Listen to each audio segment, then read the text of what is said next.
हाँ जी, gateway to English channel पर एक बार फिर आपका हार्दिक स्वागत है। मैं हूँ राजेंद्र कुमार। ये इंडियन पॉलिटी का पार्ट 9 है। इस वीडियो में हम जो है 10 क्वेश्चंस डिस्कस करेंगे। बहुत इंपॉर्टेंट वीडियो होने जा रही है। सभी कम्पिटिटिव एग्ज़ाम्स के जो भी हैं स्टूडेंट्स, सभी के लिए इम्पोर्टेंट है। सो प्लीज़ वीडियो को लाइक करना, शेयर करना, और यदि आप लोग चैनल पर नए हो तो प्लीज़ चैनल को सब्सक्राइब करना और बेल आइकन प्रेस करना ना भूलना। आओ शुरू करते हैं। फर्स्ट क्वेश्चन काफ़ी इंपॉर्टेंट क्वेश्चन है। When was drafting committee of Indian constitution constituted?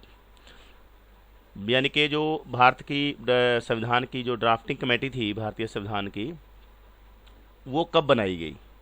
बहुत इंपॉर्टेंट क्वेश्चन है। सो ऑप्शंस आपके पास हैं 26 जनवरी 1950 को, या 29 अगस्त 1947 को, या 9 दिसंबर 1946 को, या 26 नवंबर 1949 को। सो आप भी थोड़ा गैस कीजिए कौन सा आंसर हो सकता है। ड्राफ्टिंग कमेटी कब बनाएगी, ये क्वेश्चन है। सो मैं बता देता हूँ, इसका जो करेक्ट ऑप्शन है आंसर वो है आपका 29 अगस्त 1947 को। ठीक है, ड्राफ्टिंग कमेटी की स्थापना, ठीक है, ये हुई थी 29 अगस्त 1947 को। 26 जनवरी 1950 को संविधान लागू हुआ था। 9 दिसंबर 1946 को पहली मीटिंग हुई थी संविधान सभा की, और 26 नवंबर 1949 को संविधान बनकर तैयार हो गया था, अडॉप्ट किया गया था। ऐसे ही पूछ लेते हैं, ठीक है। When was Indian constitution adopted, तो वो हम इसका आंसर देते हैं 26 जनवरी 1949। सो कमेटी की फॉर्मेशन का जो है ड्राफ्टिंग कमेटी की, वो 29 अगस्त 1947 इसका आंसर बनता है सही। ठीक है जी। नेक्स्ट क्वेश्चन देखिए आप। When did the drafting committee submit the draft constitution of India to the president of the constitution assembly?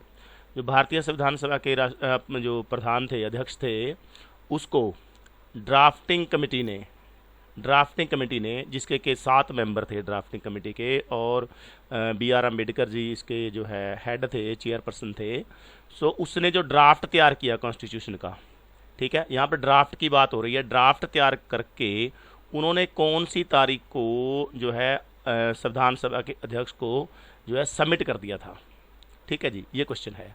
सो आपका जो है इसमें ऑप्शन है आपके पास 26 नवंबर 1949 को, 14 अगस्त 1947 को, 21 फरवरी 1948 को, और 21 नवंबर 1949 को।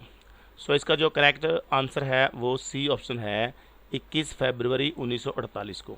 एक बार इन्होंने ड्राफ्ट को जो है सबमिट कर दिया था, उसके बाद फिर इसकी हियरिंग हुई, इसके ऊपर काफ़ी डिस्कशन होती है, और 26 नवंबर 1949 को जा कर के फिर ये कंप्लीट हो पाता है और अडोप्ट होता है। ठीक है, जबकि ड्राफ्ट है वो 21 फरवरी 1948 को सबमिट कर दिया गया था। ठीक है, डिस्कशंस होती हैं, उसके बाद रीडिंग्स होती हैं इसकी ड्राफ्ट की, और फिर फाइनलाइज होता है जाके ये 26 नवंबर 1949 को। ठीक है, नेक्स्ट क्वेश्चन देखिए आपके पास है। Between the 15 August 1947 when the country became free. ठीक है, 15 अगस्त 1947 को जब भारत आज़ाद हुआ, देश आज़ाद हुआ, और 26 जनवरी 1950 जब जो है अपना इसको हमने डेमोक्रेटिक स्वर्ण रिपब्लिक डिक्लेयर किया, यानी कि अपना संविधान जो है लागू हुआ, गणतंत्र डिक्लेयर हो गया देश। इस टाइम के दौरान the government of India function under the provisions of, जो ये समय था 15 अगस्त 1947 से 26 जनवरी 1950 तक का। ठीक है, क्योंकि संविधान तो 26 जनवरी 1950 को लागू हुआ ना, तो ये जो अपना देश है, सरकार जो है किस प्रोविज़न के तहत चल रही थी, ठीक है, कैसे काम कर रही थी।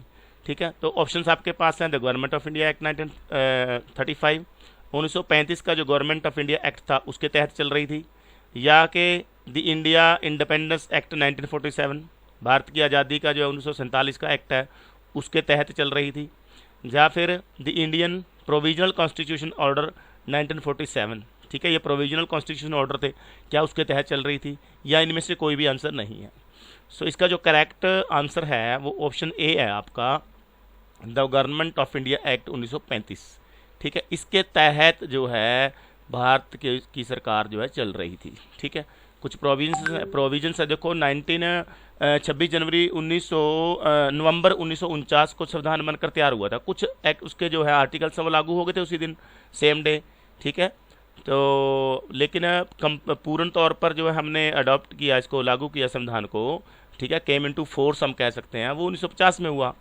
सो इन दो तारीखों के बीच में जो है देश चल रहा था वो इस एक्ट के अंदर जो रूल्स एंड रेगुलेशंस थे उनके अनुसार चल रहा था।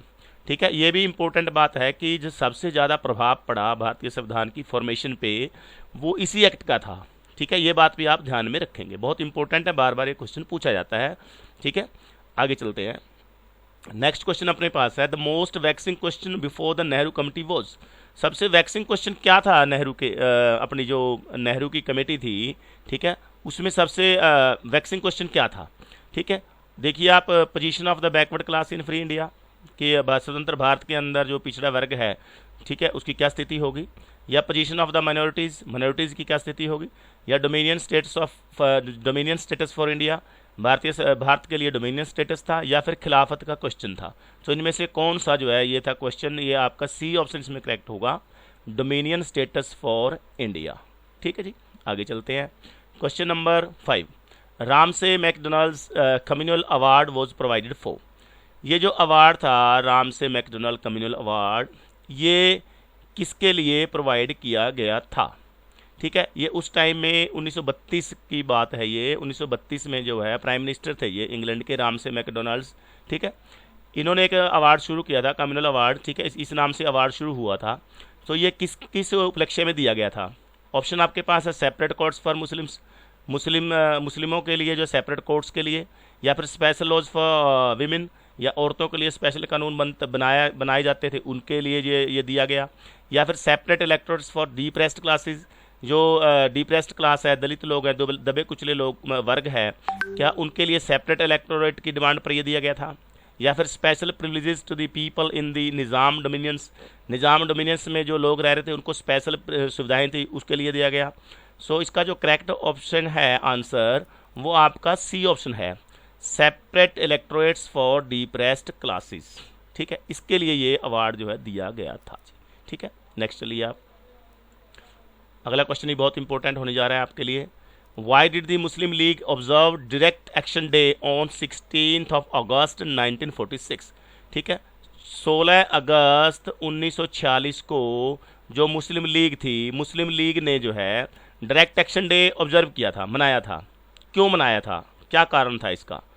फर्स्ट ऑप्शन आपके पास, to bring about unity among the various sections of the Muslims के जो अलग अलग सेक्शन थे उनके अंदर यूनिटी पैदा करने के लिए, एकता को बनाए रखने के लिए। ठीक है, दूसरा है to protest against the inadequate representation to the Muslims in the interims government, जो अंतरिम सरकार थी उसमें मुसलमानों को जो है अपर्याप्त रिप्रेजेंटेशन था, प्रतिनिधित्व था, क्या उसके अगेंस्ट किया गया ये। या फिर to highlight the demand for creation of Pakistan, या पाकिस्तान की जो रचना होनी थी, पाकिस्तान बनना था, ठीक है, उसकी डिमांड को हाईलाइट करने के लिए ये डायरेक्ट एक्शन डे ऑब्जर्व किया गया।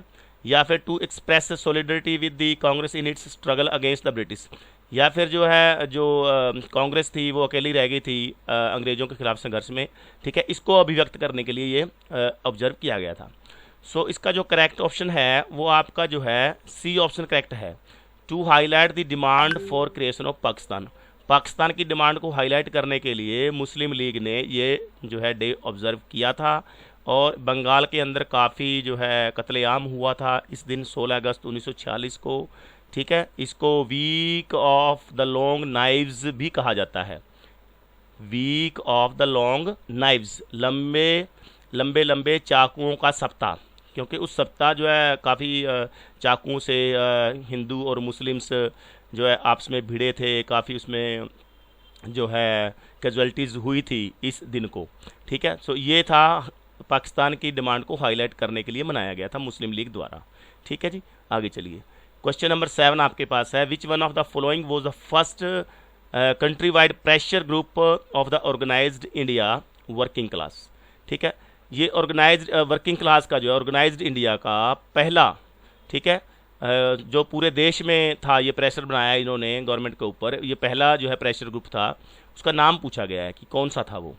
All India trade union Congress, या फिर Indian national trade union Congress थी, या फिर इंडियन माइनिंग फेडरेशन थी, या फिर हिंद मजदूर सभा थी। तो इसका जो ऑप्शन करेक्ट है वो ए ऑप्शन है, all India trade union Congress थी ये। ठीक है, लाला लाजपत राय की अध्यक्षता में ये चलती थी। ठीक है, सो ये था प्रेशर ग्रुप था ये सब पहला भारत का। ठीक ठीक है, और ये 1920 में जो है एस्टेब्लिश हुआ था। ठीक है, आगे चलिए। विच one of the following statements is correct, निम्नलिखित में से कौन सा कथन सही है। The constituent assembly of India was elected by the provincial assemblies in the year 1946। 1946 में जो है संविधान सभा के सदस्य थे जो इलेक्ट किए गए प्रोविंशियल असेंबलीज द्वारा। ठीक है, दूसरा ऑप्शन है Jawaharlal Nehru, Mohammad Ali Jinnah and Sardar Vallabhbhai Patel were members of the constituent assembly of India. ठीक है, JL नेहरू जी, मोहम्मद अली जिन्ना और सरदार पटेल जो है संविधान सभा के जो है मेंबर थे। The first session of the constitution assembly of India was held in January 1947। ठीक है, संविधान सभा का जो पहला सेशन था वो जनवरी 1947 में हुआ। The constitution of India was adopted on 26 जनवरी 1950। संविधान को 26 जनवरी 1950 को अडॉप्ट किया गया। नहीं, ये जो है डी ऑप्शन गलत है, क्योंकि 26 जनवरी 1950 को संविधान जो लागू हुआ था, केम इन टू फोर्स कह सकते हैं हम। ठीक है, और अडॉप्टेड हुआ था वो तो नवंबर में हुआ था, 26 नवंबर 1949 को, इसलिए डी ऑप्शन तो आपका गलत हो गया। ठीक है, सी ऑप्शन भी आपका जो है गलत है। The first session of the constitution assembly ये जो है ये अपना 9 दिसंबर 1946 से शुरू हुआ था सेशन। ठीक है, तो ये भी आपका गलत है, ये 47 में बता रहे हैं। आगे देखिए, JL नेहरू, मोहम्मद अली जिन्ना, ये भी आपके रॉन्ग स्टेटमेंट है, बी स्टेटमेंट भी रॉन्ग है, क्योंकि जो मोहम्मद अली जिन्ना थे वो जो है संविधान सभा के सदस्य नहीं थे। ठीक है, महात्मा गांधी और मोहम्मद अली जिन्ना जो है ये सदस्य नहीं थे, JL नेहरू और वल्लभ भाई पटेल जो है सदस्य थे। ठीक है, तो इसलिए जो करेक्ट ऑप्शन आपका बनता है वो बनता है जी ए आपका करेक्ट आंसर है। ठीक है, क्लियर, आगे चलिए। BR Ambedkar was elected to the constituent assembly from. ठीक है, अम्बेडकर जी जो है वो कौन से हल्के से जो है चुनकर आए थे संविधान सभा के लिए। ठीक है, तो इसका आंसर जो है वेस्ट बंगाल बनता है। ठीक है, ए ऑप्शन इसका करेक्ट है, और बाद में क्योंकि जो वेस्ट बंगाल है, बंगाल का काफ़ी हिस्सा जो है पाकिस्तान में चला गया था, सो फिर जो है ये बॉम्बे से भी जो है बॉम्बे प्रेसिडेंसी से भी जो है फिर चुनकर आए थे। ठीक है, इस तरह से ये दोनों आंसर इसके होते हैं, ये ध्यान में रखने वाली बात है। ठीक है, नेक्स्ट चलिए। The Indian parliamentary system is different from the British parliamentary system in that India has. जो भारत का संसदीय प्रणाली है ब्रिटिश की संसदीय प्रणाली से भिन्न कैसे है, ठीक, क्या चीज़ भिन्न है। Both real and nominal executive है, a system of collective responsibility है, बाई कैमरल लेजिस्लेचर है, ये भी ब्रिटिश में भी है, इंडिया में भी है। ए पॉइंट है जो, बी वाला भी इंडिया में भी है और ब्रिटिश में ब्रिटेन में भी है। बाई कैमरल लेजिस्लेचर वहाँ भी है, यहाँ भी है। सो ये चीज़ अलग है। The system of judicial review ये अलग है, इंडिया के अंदर है ये। ठीक है, सो इस तरह से ये वीडियो अपना यहीं पर समाप्त होता है। सो वीडियो को ज़रूर लाइक करना, शेयर करना, चैनल को सब्सक्राइब करना मत भूलना। ठीक है, सभी बच्चे इसका लाभ ले सकें, सो इसलिए वीडियो को ज़्यादा से ज़्यादा शेयर करना और बने रहना मेरे साथ आपके अपने चैनल गेटवे टू इंग्लिश पे। Thank you very much, bye bye.